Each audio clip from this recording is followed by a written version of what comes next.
Good morning, everyone. How are you all doing? Um, just to give you a small intro about myself, I am Jay. You can call me Jay. I'm Jayashri. From Siliguri. It's a small town in West Bengal, in India. I've been flying for almost 11 years, 3.5 years with domestic airline in India, and 7.5 years with an international airline.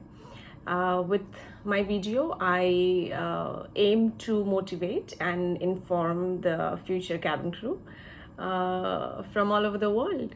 If you have any questions, and you can feel free to message me directly, and you can also follow Cabin Crew Corner in Facebook and Instagram with the same name. In today's video, I would share with you guys a few tips about the interview process and what actually happens. So, the step-by-step process. I will run you through the entire process, what happens step by step in the whole interview, be it domestic or international. So you guys have an idea about how you can prepare for it. So, you know what to expect and everything. Eventually, I would also break down these processes and make shorter and detailed videos of the specific process and of the specific steps and how can you prepare for it. So today is going to be like a brief of the entire thing that usually happens for any airline interview. So the first thing is, what you have to do from your side is to apply for an airline job. So how do you do that? You go to the specific airline's website. You go to careers option. Every airline website has an option of careers. So either it would be on the top head toolbar or it will be at the bottom, but it is there for sure. So check it, click on it, and then type the search words. So you're looking for cabin crew jobs, so you can type cabin crew, flight attendant, in-flight services. These are the keywords. So once you type this, it shows you the job vacancies available in that particular field, and then it'll show you, okay, apply here and all that stuff. So you click on apply, you post your current updated resume along with your photographs. Make sure you have very good image resolution photographs, because airlines are very specific about photograph quality. Try to keep passport size photograph and full size photograph with semi-formal attire and formal attire as well. So usually they tell you to upload quite a few number of pics. So once you apply, and you're gonna get email that, okay, thank you for your application, and either it could be, the next step could be a video interview, which in these days are very frequent, or it could be a open day, or like a face-to-face interview basically. So in either case, the video interview, they would tell you exactly what they're looking for, and you just have to record a specific video answering the specific questions. So there's nothing much that I can tell you about it. I have given one video interview in all these 11 years, and it was a very short video, like 2-3 minutes of very basic questions. Apart from that, when you go for your face-to-face interview, so let's say you're called for the interview, you are well dressed, you make sure you carry your resume, make sure you carry extra pen and extra photographs and extra resumes as well, your educational credentials, your highest qualification certificates and stuff like that. Make sure you smell good, make sure your grooming is immaculate. So once you reach there, and you'll see like another 100, 500, god knows 1,000 people also exactly dressed like you, and waiting for the interview to start and everything. So the first round, what usually happens is the self-introduction round. So the whole humongous sea of aspirants are divided into, let's say, 10 groups or 15 groups or 20 groups of with 7 to 10 people in each group. So then these individual groups will be called one by one, and they would mostly ask you to introduce yourself. So then suppose I am one of the interviewees, so I have gone for the interview, and my first round is self-introduction. So I'll give you a quick intro about myself, how I would introduce myself in a group of 10 people. Hi everyone, my name is Jayashree Das. I'm from Siliguri, West Bengal. I've been flying for 11 years, and 3 years with domestic, and 7 years with international airline. In my free time, I really love to read. I love to listen to good music, and I love to go for long walks. And apart from that, I enjoy spending time with my family, and that's about it. Thank you. So it has to be super short, you can't keep going rambling about yourself like on and on. There are 10 other people waiting, so make it very short, and also see the key points that at that particular day the interviewer will mention. That in your introduction you mention your name, where you're from, if you have any past experiences, and what you like to do in your free time. Usually this is what they say in self-introduction. So you can prepare one like this, a standard introduction, and repeat it in your head, stand in front of the mirror and talk, like say it, repeat it, and then just see how your face looks when you're talking about it, and if you want to change anything, if you want to add anything. Once you get over this self-introduction, then the second round could either be a uniform trial round. Certain airlines, they have specific uniform size. For example, Singapore Airline, they have 3 standard uniform measurements. So you have to fit in one of these. So if you don't fit, then you're out in the second round itself. Most of the airlines, they don't have this uniform trial, but they have, for example, it could be a group discussion round. So in a group discussion, they will give you a topic, and you will all have to the same 8 to 10 people, you will have to discuss about a certain topic. So they could give you any simple topic, like for example I'm just from the top of my head, in one of my interviews, we were given a piece of paper, and it was written that an old woman is in the bus, and there were 7 other passengers in the bus, and there was one empty seat. So there was a pregnant lady, and there was a old woman, and there was a child, and there was a mother with a baby. So and you are also you're one of the passengers. So that one empty seat, who do you think should get that empty seat? So it doesn't matter what is the right answer, because there is no right answer. What matters is how well you get along with your group mates.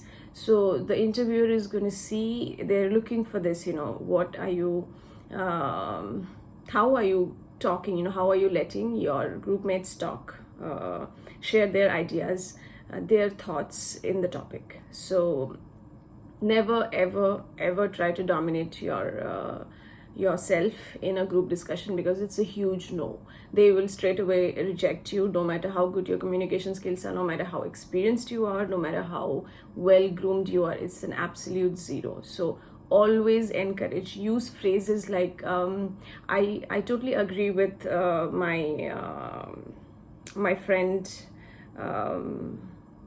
Ishi here, or I totally agree with the gentleman Anurag here. However, I also think that maybe we could do this, or we could give the seat to that person. So try to add these kind of phrases, so it shows that you're not trying to overpower. At the end, you might have to come to a conclusion, because the interviewer might kind of ask you guys that, okay, what have you decided? So try to be a part of the team. Don't try to stand out, because if you stand out with your one, oh, I am right, everybody else is wrong, that's a big no in customer service industry, be it aviation, be it the hotels, tourism, or any other industry which is customer service oriented. Okay, so if you just get along with everyone, you give a chance to your fellow group mates to speak, mostly you will make it. They don't look for extraordinary communication skills and all that. So once you have the second round done out of the way, your third round could be an extempo round, which is they would randomly give you any topic and you will have to speak. Again, this would be in a group of 7 to 8 people.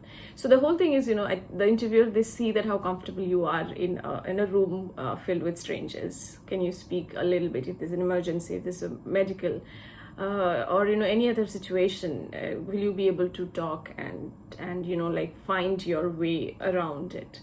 So that's the whole motive. They don't see how knowledgeable you are, they don't see how extraordinary your communication skills are. So all of that. So in an extempo, you just have to speak for maybe a minute or two about any topic. Like, for example, they might give you a topic of a city, like in a random city, let's say, for example, Berlin. So what do you know about Berlin? Just I don't know much about Berlin. All I know is it's the capital of Germany.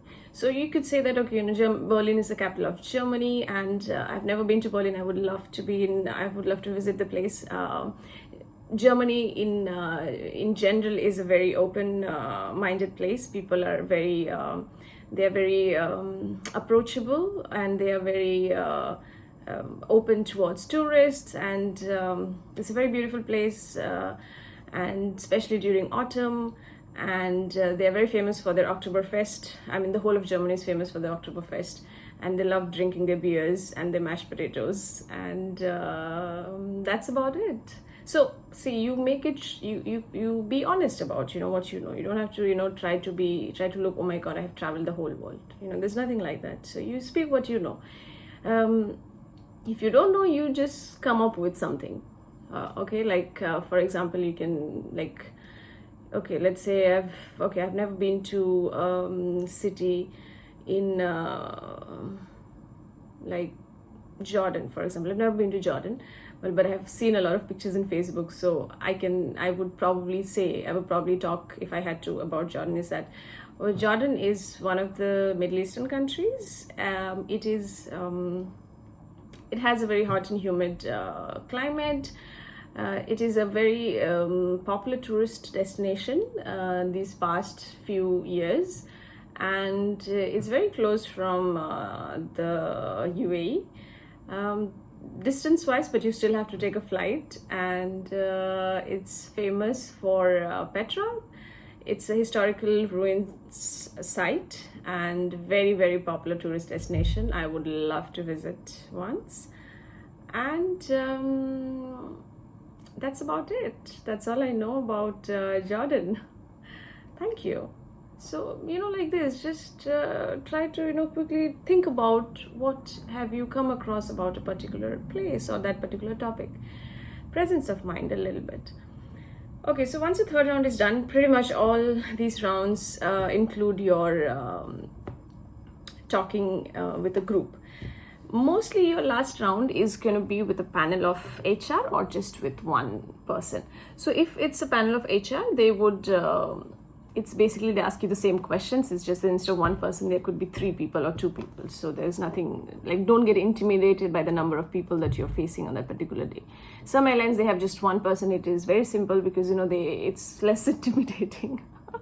So they would ask you questions related to customer service. Like, for example, do you have experience? If you have mentioned in your resume that you have experience, they will ask you, okay, could you share with me an experience of yours where you had to deal with a very difficult customer, where they did not want to listen to what you wanted to tell them. They didn't want to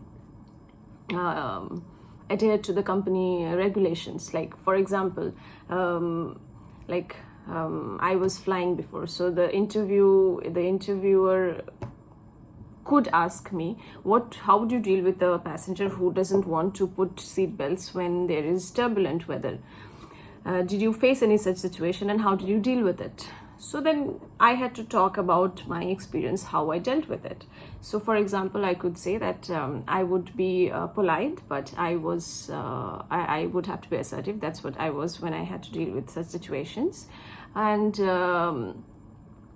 Like for example, if to give you an example how polite and assertive would be, sir, you have to put on your seatbelt because the captain has turned on the seatbelt signs on, and we're passing through bad weather. So if you don't put your seatbelt, and if suddenly the aircraft really goes down, loses altitude, you would probably fly off your seat and hurt yourself, and it could turn into a very serious injury.